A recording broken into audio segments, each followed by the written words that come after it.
All right, cringe of the week.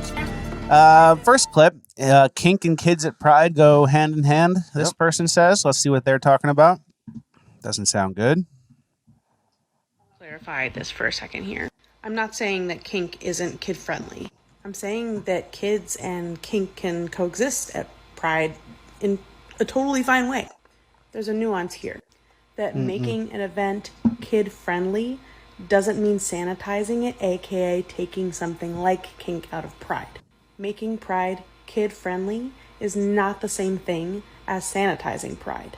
Making a Pride event kid-friendly, or I prefer kid-safe, is about making sure we're including and putting kid and youth voices and including them in Pride and particularly any justice spaces. Kids and youth voices are vital to justice movements because they are a vulnerable and marginalized group on their own. Yeah, because they're very malleable and don't know anything. The slope is a little wet. It's like pretty slippery. Pretty slippery over here. Are we on a slip and slide, dude? Yeah. Are we on a straight line down? It seems like we're accelerating down this slippery slope. And it used to be whatever we do in the bedroom's our business. Yeah. We're allowed to, whatever people do behind the closed doors is their right to do it. Not anymore. Front and center now, and the kids have to agree. You have to bring your kids and sacrifice them to it. Yep.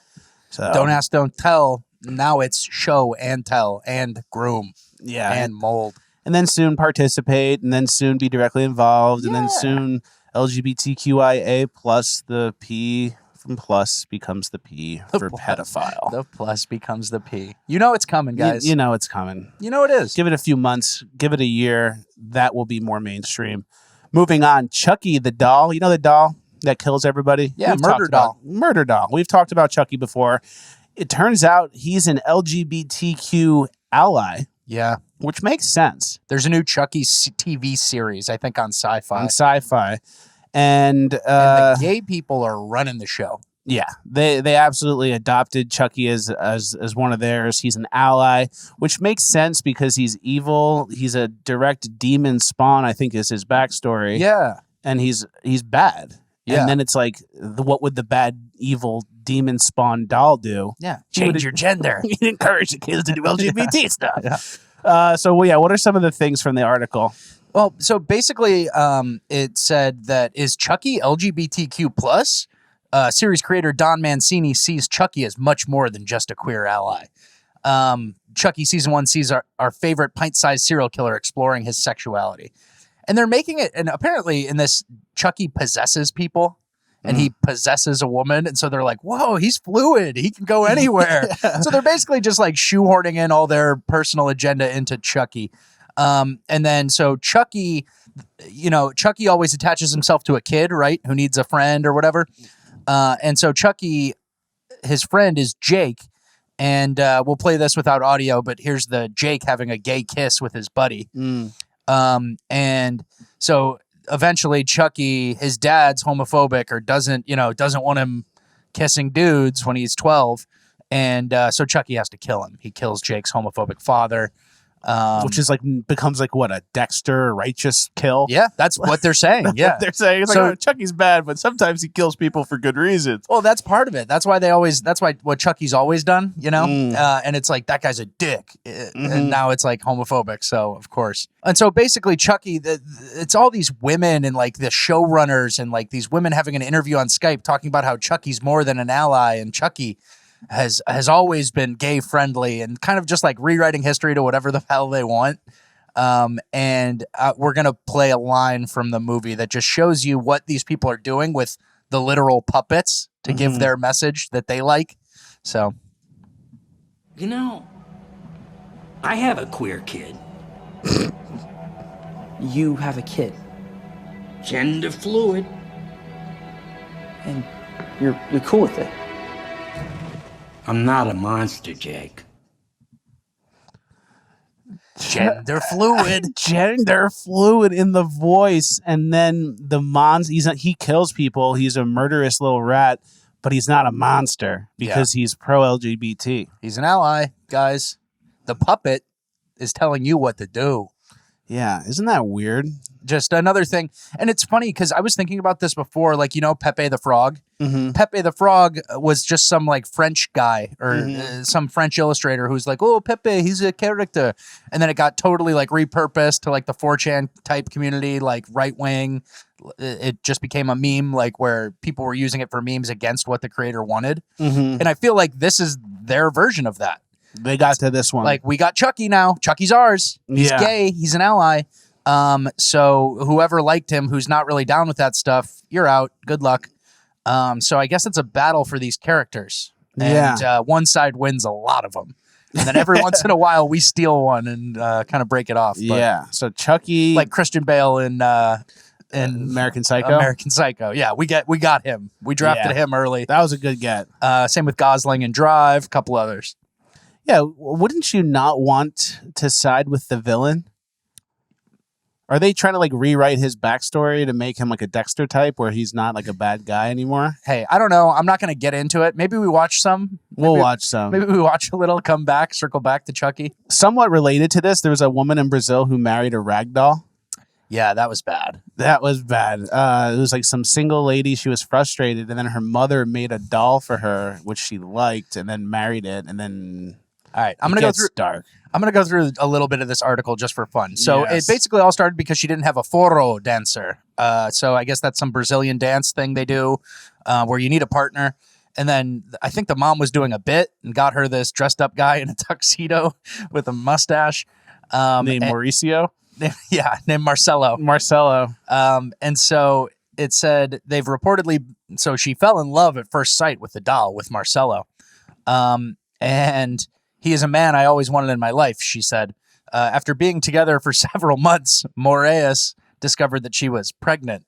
It's true, Marcelo got me pregnant. He didn't take care of himself and he didn't use a condom. He got me pregnant. I took the test. It was positive. I couldn't believe it.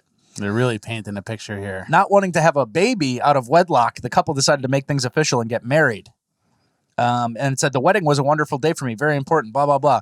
Apparently, 250 people attended the wedding. I would have gone to that. That's good action. Yeah. That's crazy. I would have definitely gone to that. And then, so after the honeymoon, they took a honeymoon, and after the honeymoon, the couple welcomed their doll child on May 21st, Marcelino. 35 minutes at home. After 35 minutes at home, I didn't feel the contractions and pain, she claimed. Seeing the placenta and umbilical cord and the blood made it all real. He was here in 35 minutes, and he is great. And here's a picture of her with Marcelino. There he is, the little baby. You can, it's definitely takes after the father. So, what do you think is the irony line here? Is she doing a bit on the news? Is she semi-committed and in? Like, who's pranking who? Because we're laughing at her.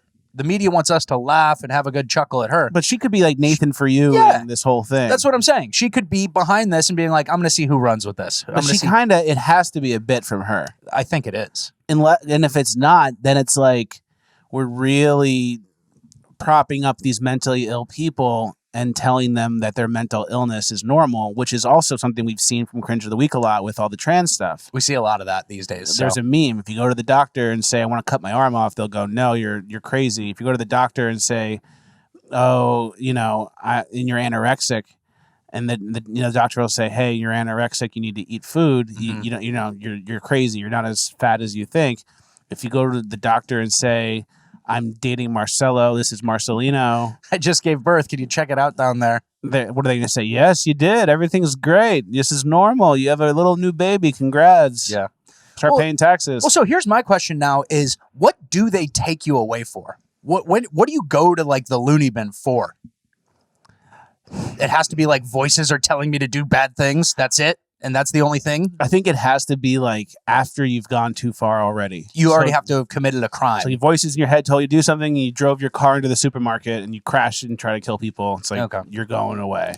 Because I don't see very many reasons now. I see a lot of acceptance and not a lot of shipping them off to the loony bin. You go to the doctor and say, hey, I'm a girl, but I want to be a boy.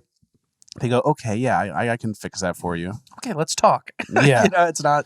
So absolutely crazy. What a story. I was trying to get in touch with her to interview her, but she's in Brazil. You find her on Instagram or anything? I had some people working on it, but couldn't get there. Next time. Nah, hopefully. Well, we wish her and Marcelo and Marcelino the best. Yeah. They really painted a picture. I think the girl just probably has like this weird codependent thing with her mom, maybe. Yeah. And the mom's like, "Oh, here's this doll," and the girl's like, her brain isn't developed, and it's just like, "Yep, my mom gave me this. This is an extension of my mom. I need to marry this doll to make my mom happy." I don't know. But so then it's not a joke. Then it wasn't a joke.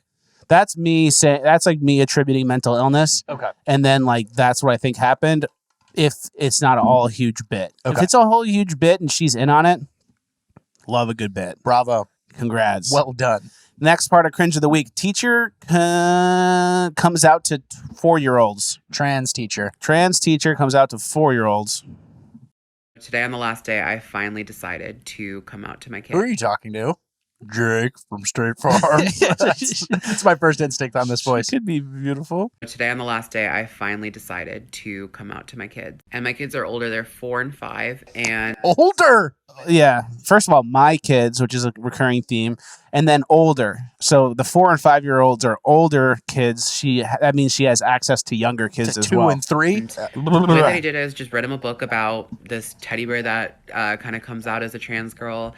And it's really nice and it's very simple. They understood it right away. And I think what made me cry the most was that afterwards, like, I kind of looked at them and there was just a silence in the room. And I just thought, like, oh my God, now they see me as a totally different person. And before this, they loved me. I was such, one of their favorite teachers. And it felt so good to have that. And I think that's one of the biggest fears I had, is that as soon as they found out about me, they would lose all love for me. And then one of my kids breaks the silence and she gets up and she just is like, she just hugs me. And she's just like, everyone give Ruti a hug. And they all came and they gave me a hug. And she was just like, we love you. Like, we love you so much. Touching the kids a lot. Hugs. I never hugged my teacher. I don't think I ever touched one of my teachers. And then you'd hug your teacher if like something really bad happened. Yeah. And they needed to kind of be your mom for a second. Yeah.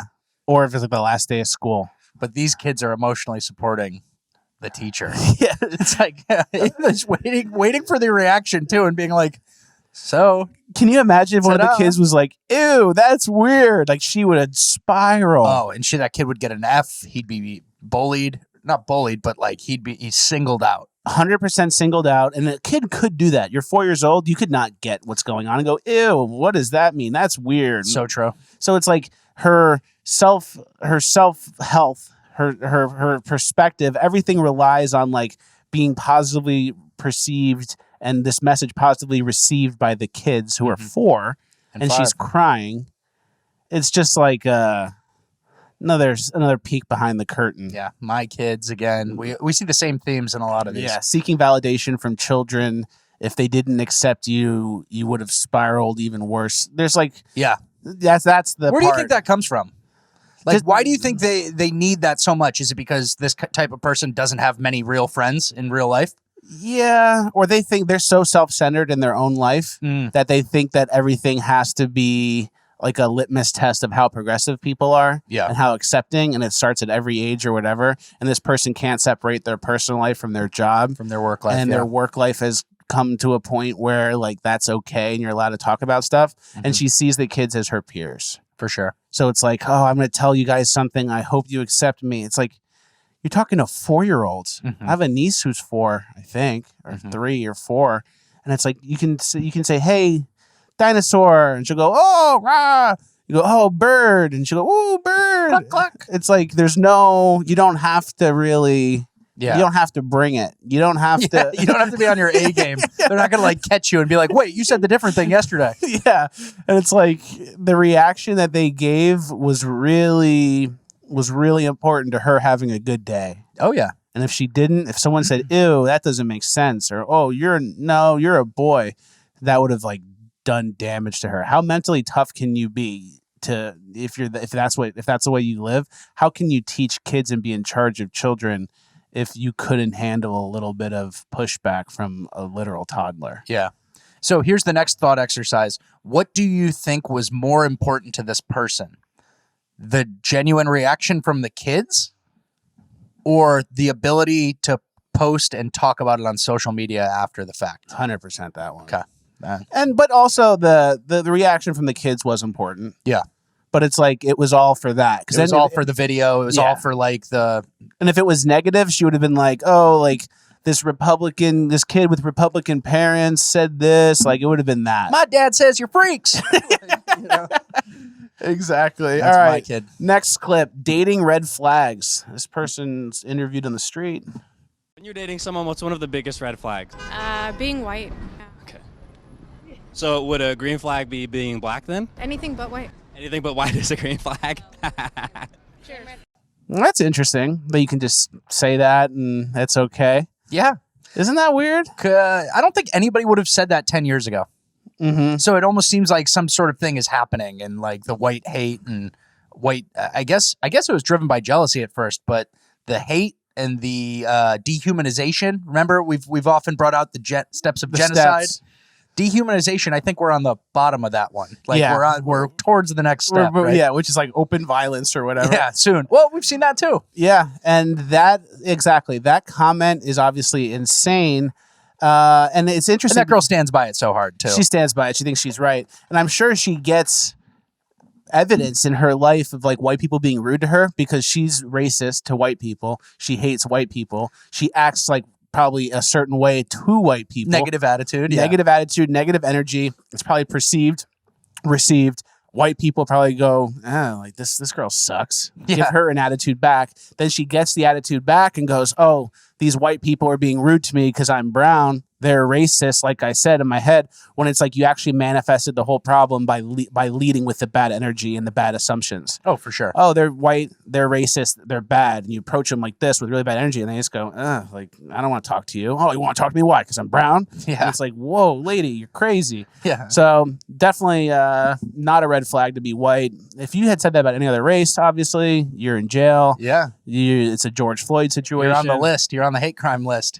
You're talking to Congress. Yeah. You're talking to They Congress. got you in front of You're everybody. talking to Congress. CNN's talking to you about you. Elizabeth It's over. Warren's trying to pin you down on a quote you said. Yeah. All of a sudden. So real red flags in dating. I just have a couple, and I have some green flags too. Okay. Red flag, bad tipper. Someone who doesn't leave a nice tip at the restaurant. I actually had a ex-girlfriend who had a friend who was a horrible tipper and was a server themselves. Ooh. And so that was a weird disconnect for me. Server yourself, but then like leaving 5%. Could you imagine? Yeah, that is not good. You know who's notoriously bad tippers? Who? You shouldn't say it. I'm not gonna. It's a trap. If you're a server, let us know if there's anybody who's like a terrible tipper, like any group, like, you know, maybe old white guys, maybe young, like Vietnamese people. If there's any demo that doesn't tip, just let us know. Put it in the comments. Yeah. And I'm assuming... And you might cut that from the episode. But No, I think it's going in. I'm assuming you mean Europeans because it's built into the tab or whatever. Yeah. They don't believe in it. Messy car. Red flag. messy car for a girl especially is tough. Red flag. Messy Guy car. less so, right? It's like if you're messy, then it's like I'm messy too.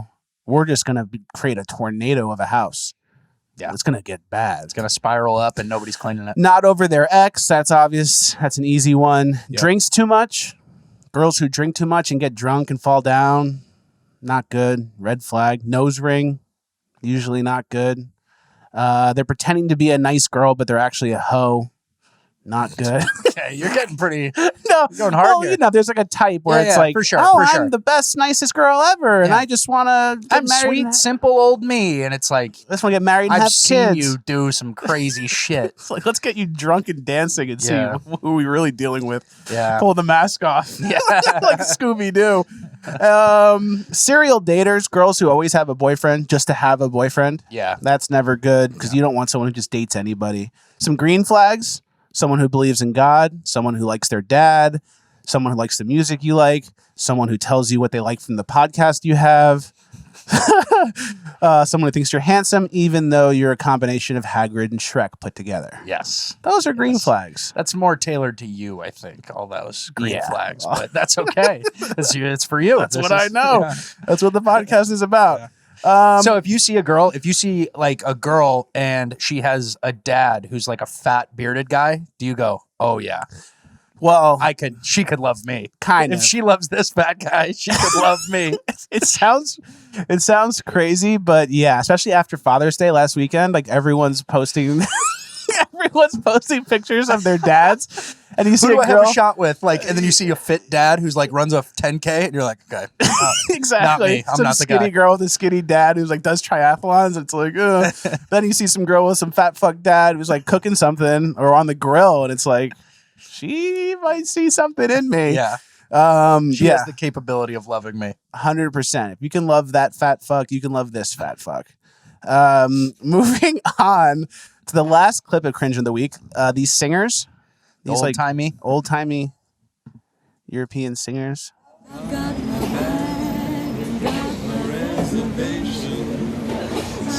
I'll stop this actually. Cut. This is the first time I've ever aborted a clip. We're not gonna. That's not Cringe. Yeah, I went too far. I'm trying to be mean, I guess. It's not good. It's not a good attribute. These people are into something that I'm not into. I'm even I like musicals, so it's not even out of the world, not even out of the realm. I went too far. I was too judgy. These are nice people singing. yeah. You're gonna roast these guys? Yeah. They do their outfit. They come and do their little tune. It's too far. I went too far. Good for them. Good for them. They have a nice little hobby. They're probably a couple. There's no kids and drag queens. Your kids can go watch them sing. They got their makeup on, their outfits on, and it's not inappropriate. It's not cringe. I apologize. That video's fine. You guys are talented. I'm sorry for almost making fun of you. Enjoy your hobby. Enjoy your time. It's going great.